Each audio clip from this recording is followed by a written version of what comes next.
Good afternoon, everybody. Kentucky Fried Movie and Toy Reviews. We're going to do Mini Saints of Newark this afternoon, and I'm going to talk about that a little bit. I went and checked it out yesterday, and you know, it, your overall impressions of a movie are usually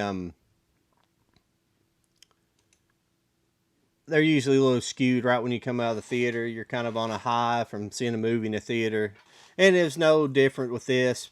I was with a buddy of mine. We went and seen it, and when we got out, we started talking about it a little bit, and I was like, "Yeah, the movie looks good. I think the technical aspects of the movie are good, but the acting is pretty good in it, and but it's not a Sopranos movie. I felt like it was just, I don't know, it was almost like a bait and switch. It was very not well written. It's not written by the original people. I can't imagine they agreed on this to actually make this a kind of a Sopranos origin story, because they're marketing as a, I believe it's marketed as a, I can't see the thing. I think it's kind of like a Star Wars story, but it's like a Sopranos story. They're trying to market it as, and you know they I went into this movie thinking, well, this is a kind of a Tony Soprano origin story. And that's, you see the tagline here, who made Tony Soprano? You think, well, it's going to be a little bit about Tony Soprano, and he's in it. His son plays it. Michael Gandolfini he's in it, but, well, not Tony Soprano. Well, you know what I'm saying. James Gandolfini's son, Michael Gandolfini, plays Tony Soprano's son. So, he plays Tony Soprano. Excuse me, he plays Tony Soprano in this movie. But he did a good job. But they don't really. I think they've been more appropriate to make a origin story instead of focusing on. They focus on Chris Montalsante's father, which is this character right here. We'll go to the cast to get his name, but Chris Montalsante was a pivotal. He was the nephew of Tony Soprano in the TV show. Alessandro Nivola, Dicky Maltasanti, I guess that's how you pronounce Maltasanti. My apologies. And I feel that, I don't know. I think they want you to be this, almost like this character is the mentor to Tony Soprano, who made Tony Soprano the way he is. But he really don't have much to do with him in the movie, a whole lot. Tony in the movie, they make Tony like kind of wanting to, kind of be around him a little bit towards the end. And, I don't know. The movie just doesn't have good focus. I don't know. They just didn't focus very well on the story at hand. It's just a lot of, they focus, I think, on like kind of the 60 race riots, and they want to be kind of, it wants to be that. It kind of focuses on that, and it focuses on another character too, and just wants another movie. I'm afraid they just don't want to put, I hate being like this, but I'm afraid they don't want to put they can't put just a white guy on the screen and make him be like the central focus point. I mean, obviously the Dicky Montalsanti is the star of the movie, but they also focus on this other character. Let me find him here. I don't know why they got him so far down in the credits, because he was like one of the major players in the movie. Let me find. I had this brought up here earlier, and I was going to bring it, but this guy right here, I apologize about his name, but this character right here, they tell his storyline too, and he's basically starts out as like a runner for Dicky Montalsanti, and he really, for no real reason, Dicky Montalsanti kind of treats him really good, and helps him out when he's a kid, and gives him money when he needs it. And when he actually, There's an incident where he actually goes and murders this guy, kind of on his own. I don't even know if it was any. I guess it was a guy that they were trying to chase down for money, and he kills him and ends up running away. Then he comes back later. There's a time jump in the movie from when, like, I guess Tony Soprano's just in grade school to then it jumps into his teenage years, probably like a 10-year jump. And then he comes back and he starts kind of scheming to be a kind of his own crime boss, his own leader, make some money. Well, it's fine. I mean, the black crime rate had skyrocketed in the 70s after civil rights, and the black community was being decimated at this point. So, you know, it's an understandable storyline, but I feel like it's like, why is this storyline in this movie? Why is this in a Sopranos movie? I mean, is it relevant? Sure, I guess, but it's not relevant for the movie. It's relevant for history. So it's like, are they just trying to make a storyline? They're just trying to shoehorn in this character for political reasons almost. And I don't really feel this movie is a woke movie except for this portion, and I don't think any of that stuff is portrayed in a negative light. But we'll move over here to, this is Rotten Tomatoes. It gets a 75% rate, even with the critics. The score, the audience score, is probably closer to right. I actually give it personally a 5 out of 10. I give it a little less than this. They're basically saying 6 out of 10, but I give it more of a 5 out of 10. I thought the movie was executed well, but not necessarily. It didn't have any, like a good coherent plot. I mean, it was just it kind of was cut back and forth, and it wasn't really an amazing movie. But I definitely agree with that a little bit. I think, let's see what it had over here on. I believe it had a little bit different. No, it had 6.5 here. No, I would say 5 to 5.5 rating, but um, it was enjoyable to watch. It just wasn't. It wasn't a Tony Soprano story at all, and he's not in it much. And they don't really.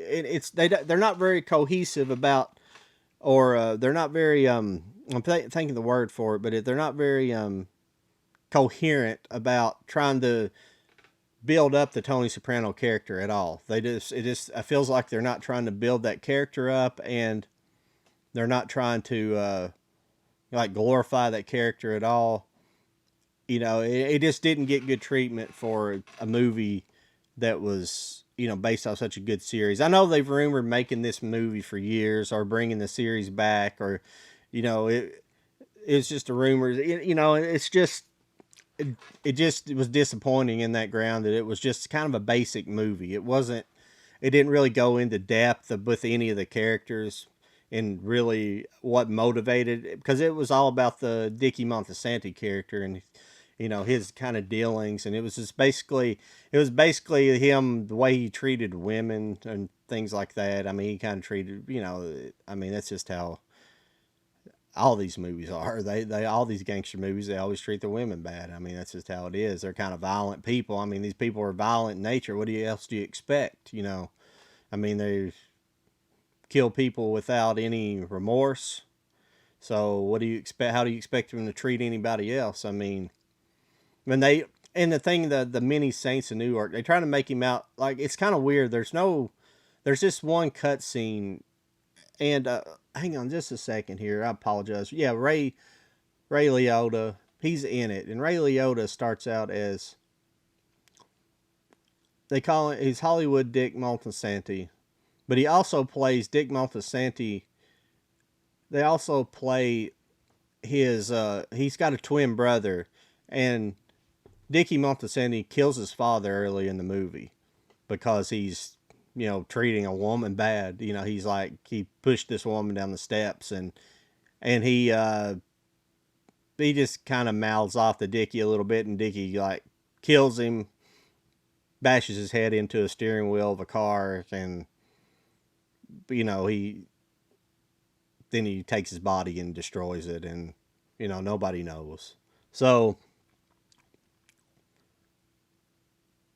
but Ray Liotta also plays his brother. I was trying to see why they don't have that character listed. I'm sorry I don't know his name, but his brother is in prison for killing somebody.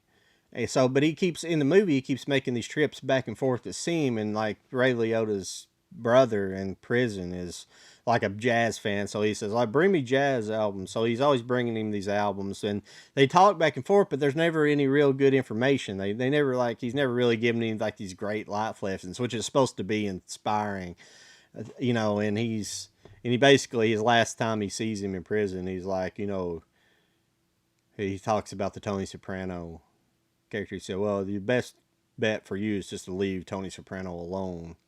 That would be your best, is to stay out of his life." So, and he really wasn't in his life much. He never really there in the movie. He never really was around. So I apologize. I know I'm all over the place. I'm not good at these reviews. I just trying to express my feeling about this movie a little bit. See it if you want to. It's about a 5. That's all I give it. I don't know if people was really expecting much out of it. I wasn't expecting a lot, but I thought it would be, it's got a good cast. Corey Stroll here, he plays Junior Soprano. John Bertha plays Johnny Soprano. Some of these characters that you were familiar with names with, especially Junior Soprano. He kind of wears those glasses like he does in the movie. And Michela de Rossi, she plays Jessipina Montesanti. This is the woman that Ray Liotta is pushing down the steps. She's like an immigrant that come over and she marries her and brings her back to America. But he got a great cast. Vera Farmiga. Yeah, there's his name. Leslie Odom Jr., Harold McBrayer. This character, he's just all over. In fact, he's like the opening scene of the movie. I swear, the movie comes on, and then he gets like this whole opening scene where he's like, they keep doing this. It's like this. Why is this an opening? Why is this scene shown in an opening in a Sopranos movie? I mean, these characters. I can't remember if this character even shows up in the Sopranos at all, or there's any connection to this character in the Sopranos. And I've seen all the Sopranos episodes, and I can't remember. I have to go back and watch the Blu-rays, but I just don't understand. It's just shoehorning a character that didn't need to be in there. They should have not had this whole storyline and just had more character building for Tony Soprano, or at least have Tony Soprano like coming out and like maybe at a young age being exposed to violence. But it's just a weird thing. I know Tony Soprano's a certain person, but he's still kind of cold-hearted at the best. There's no way he got to be a leader of a organization if he was soft, no matter what. So,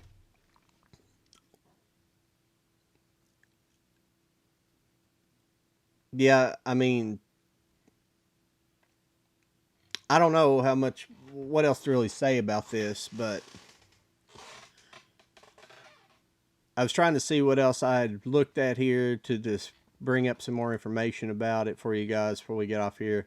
I don't usually go to Rotten Tomatoes because a lot of times their views are pretty skewed, but if you guys want to see this, I'd brought up like the full cast and crew. The guy that played, the Timothy Van Patten, that's one thing else I wanted to bring up. The guy that played Timothy Van Patten's character on the show, you guys will be familiar with him. No, what the heck? Is this the wrong character? I thought I was looking at somebody else there. I apologize. But the guy played not. I apologize. Oh, Stephen Van Zandt. Excuse me. I have my names all messed up here. But Silvio Dante, the guy played Silvio Dante. Stephen Van Zandt looks really like a gangster. He really does, even though he's one of the, he's one of the Van Zandt brothers. I'm having all kinds of trouble with my internet. I don't know what, but the guy that plays him in the movie at a younger age actually gets his mannerisms down pretty good, and the way he walks and everything, and kind of has his head come to the side. Does a really good job. I mean, the acting's really good. Like I was saying, the technical aspects of the movie are really good. It's just The story is just not very. It's not very captivating. You just wouldn't see this back in the 30s and 40s. If this movie was made back in the 30s and 40s, I'm not saying every movie back then was made that was great, but if it was made at this budget, this scale, I mean, not really, but if you went back, but with a but it's just a mediocre movie. I would say, just because of the story. It just wasn't very in depth with the characters. It really didn't build up Tony Soprano at all, and that's about all I have to say about it today. But make sure you guys like, share, subscribe. I know I mumbled my way through this and everything. That's my way. And if you like it or not, give me a thumbs down. If you don't like it, I don't care. That's fine with me. But I appreciate you guys watching, and I will talk to you guys later. See ya. And if you like what you've seen today, make sure to follow me on YouTube, Instagram, and Rumble. I'm on Instagram at Kentucky Fried Reviews 420, and on Rumble at Kentucky Fried Movie and Toy Reviews. And the Facebook page is still under construction, so it'll be a little while before that will be up. But make sure to follow me on Rumble, because Rumble is a great platform for not being censored. So have a good day, and I will talk to you guys later.